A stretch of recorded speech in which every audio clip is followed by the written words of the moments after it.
Hello বন্ধুরা, welcome to my channel. আজ আমি আলোচনা করব সেমি মডালসের আরও একটি গুরুত্বপূর্ণ অংশ, ডিয়ার এই সেমি মডালস ভার্ব নিয়ে। তো চলো দেখে নিই এই ডিয়ার সেমি মডালটি কী করে আমরা বাক্যে ব্যবহার করব। চলো বন্ধুরা দেখে নিই। বন্ধুরা, সেমি মডালস ভার্ব হলো সেই ভার্বগুলি যে ভার্বগুলি বাক্যে ইউজ করা হয় অ্যাজ আ মডাল অক্সিলারি হিসাবে এবং বাক্যে ব্যবহার করা হয় প্রিন্সিপাল ভার্ব হিসেবে। অর্থাৎ প্রিন্সিপাল ভার্ব হিসেবে যেরকম এটি ব্যবহার করা হয় সেরকমভাবে এটি মডাল অক্সিলারি হিসেবেও ব্যবহার করা হয়। সেই রকম ভার্বকে আমরা বলবো সেমি মডালস ভার্ব। এই ডিয়ার একটি গুরুত্বপূর্ণ সেমি মডালস ভার্ব। তো চলো দেখে নিই এই ডিয়ার কীভাবে বাক্যে আমরা ব্যবহার করতে পারি। বন্ধুরা ভালো করে দেখো এই ডিয়ারটি আমি কিভাবে বাক্যে ব্যবহার করছি। দেখো ডিয়ার, এই ডিয়ার দুটিভাবে বাক্যে ব্যবহার হতে পারে। একটি হলো টু ভেঞ্চার। টু ভেঞ্চার মানে হলো সাহস, এর ক্ষেত্রে আমরা ব্যবহার করব ডিয়ার। পরেরটা হলো টু চ্যালেঞ্জ, অর্থাৎ কারোকে যদি আমি কোনো চ্যালেঞ্জ করি সেই ক্ষেত্রে আমি সেখানে ডিয়ার সেমি মডাল ভার্বটি ব্যবহার করতে পারি। তো চলো দেখে নিই কিছু ছোট ছোট এক্সাম্পলের মধ্য দিয়ে ব্যাপারটি খুব সহজে।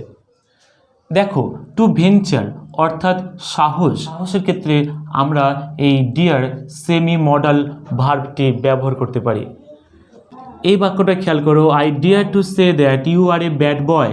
আমি সাহস করে বলছি যে তুমি হও একজন খারাপ ছেলে।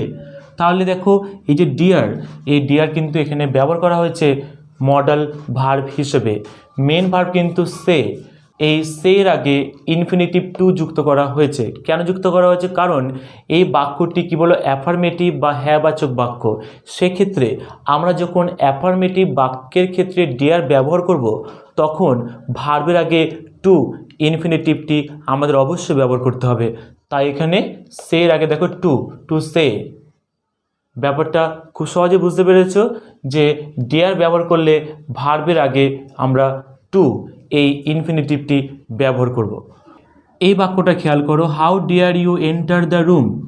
কিভাবে তোমার সাহস হলো এই রুমে ঢোকার। কিভাবে তোমার সাহস হলো এই রুমে ঢোকার।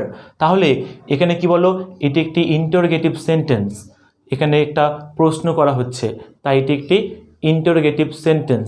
এই ক্ষেত্রে আমরা যখন ডিয়ার ব্যবহার করব তখন ভার্বের আগে এই যে টু ইনফিনিটিভটি সেটি কিন্তু উজ্জ্ব থাকবে, সেটি কিন্তু লেখা থাকবে না। একে আমরা বলবো বিআর ইনফিনিটিভ। যারা ইনফিনিটিভ ক্লাসটা দেখোনি, আমার এই চ্যানেলে ইনফিনিটিভ নিয়ে অনেক সুন্দরভাবে ভিডিও দেওয়া আছে, তোমরা অবশ্যই এই ভিডিওটি আমার চ্যানেলে গিয়ে দেখে নেবে। তাহলে এটি হয়ে গেল কি বলো, এখানে ইনফিনিটিভ টু থাকার কথা ছিল কিন্তু এখানে টু নেই, অর্থাৎ এটি বিআর ইনফিনিটিভ। যদি আমরা ডিয়ার দিয়ে কোনো প্রশ্ন করি তাহলে সেখানে কিন্তু আমরা ভার্বের আগে টু ইউজ করব না। এই বাক্যটা খেয়াল করো, I dared or durst not enter the school. আমি এই স্কুলে ঢোকার সাহস পেলাম না। আমি স্কুলে ঢোকার সাহস পেলাম না। আমি বিদ্যালয়ে ঢোকার সাহস পেলাম না। তাহলে এখানে ডিয়ার্ড, এটি এই ডিয়ারের পাস্ট ফর্ম ইউজ করা হয়েছে। ওটা খেয়াল করে, Suman dare not come to me. Suman আমার সাথে আসতে সাহস করে না। তাহলে এই যে ডিয়ার নট, সাহস করে না, নেগেটিভ সেন্টেন্সের ক্ষেত্রেও আমরা এই ডিয়ারটি ব্যবহার করতে পারি। আসলে বুঝতে পেরেছো যে এই ডিয়ার কিভাবে আমরা এই ভেঞ্চার অর্থাৎ সাহসের ক্ষেত্রে আমরা এটি ব্যবহার করতে পারি। এবার দেখে নিই এই সেমি মডেলটি কিভাবে আমরা চ্যালেঞ্জ এর ক্ষেত্রে ব্যবহার করতে পারি। ভালো করে দেখো, to challenge, I can dare any danger.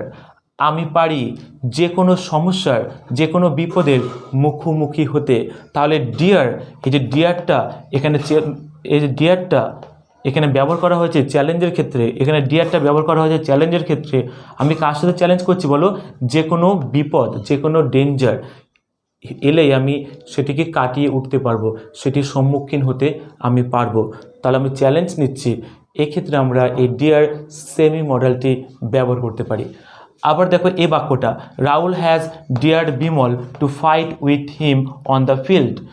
Rahul আহ্বান জানিয়েছে বিমলকে তার সাথে লড়াই করার জন্য মাঠে। তাহলে এখানে খেয়াল করো, এই যে ডিয়ার্ড, হ্যাজ ডিয়ার্ড, এটি কিন্তু এখানে মেইন ভার্ব হিসেবে ব্যবহার করা হচ্ছে।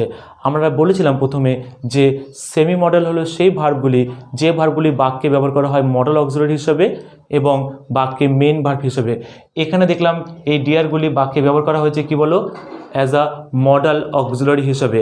আর এখানে এই যে ক্যান ডিয়ার বা হ্যাজ ডিয়ার্ড, এখানে ব্যবহার করা হয়েছে মেইন ভার্ব বা প্রিন্সিপাল ভার্ব হিসেবে। তাহলে বাক্যটা মানে কি হলো, Rahul has dared Bimal to fight with him on the field.